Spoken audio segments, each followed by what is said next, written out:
Hey, this is Earl from Earl's RV Tips. Today I replaced our stock factory recliners.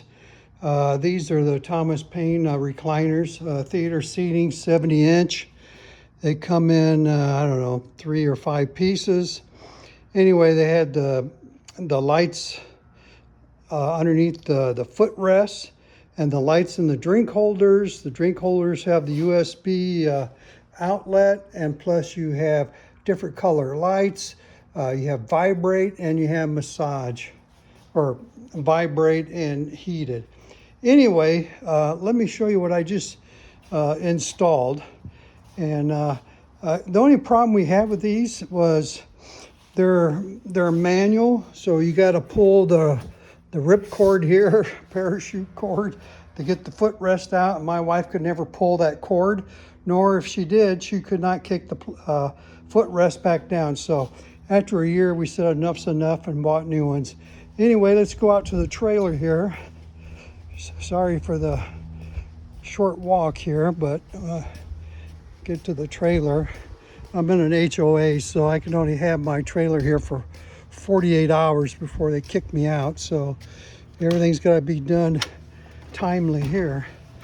Anyway, here's our new recliners, similar to the ones we took out, except there's no heat or massage. There's just a USB port and in and out for the recline, out, and the other buttons for out, and one in. Anyway, what's nice about this, our other one was like kind of like a 3-seater, so you could pull the center console up or have it down with the 2 drink holders here.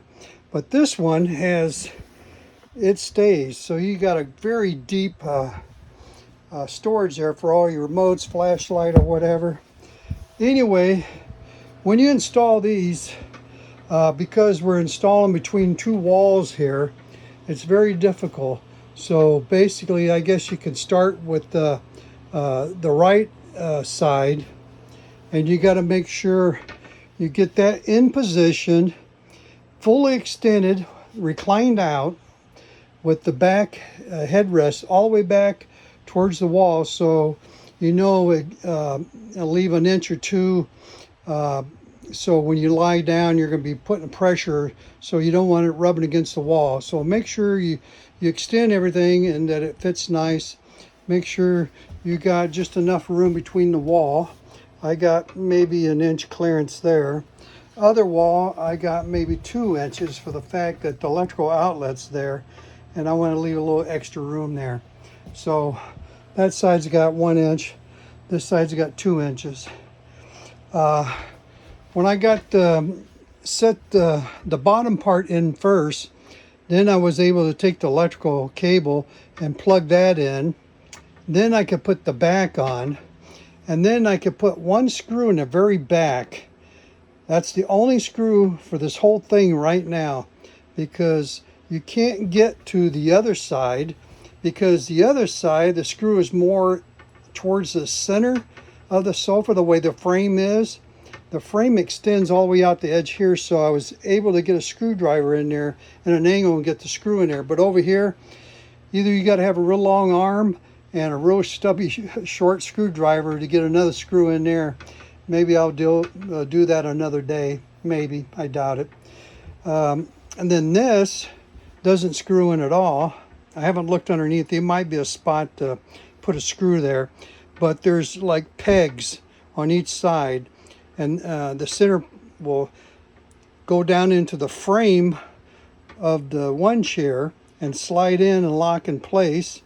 And then over here, it's just the opposite. I guess you could say one side's male, one side's female.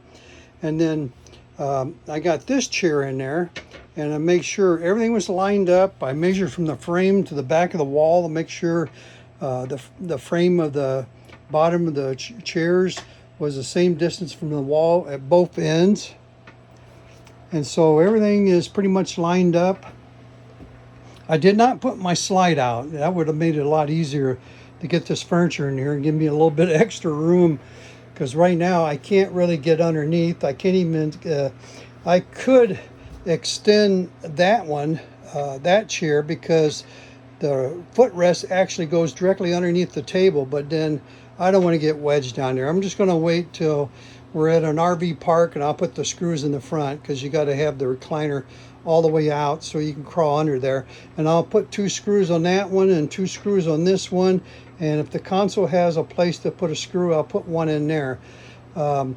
So anyway, it's a lot of adjustment and double checking, as they say, measure twice and cut once. You want to make sure that, of course, I don't have any power here, so I had to use my little nifty Bluetta power bank to plug in the sofa. And by the way, these sofas only pull 40 watts when they're operating the motor in and out. So anyway, I hope that's enough information for you guys. If you ever want to install these, make sure you go slow and do each piece individually, and you don't want to start on the wrong end and all of a sudden you got the backs in. Now you can't get the backs out, and I've done these before. Anyway, hey, thanks for watching, and hey, if you like this, please hit that like button so I can get a few points here. Thank you very much, and hey, be safe on the road. And this is Earl. This is Earl from RV Tips. Says so right here. Anyway, take care.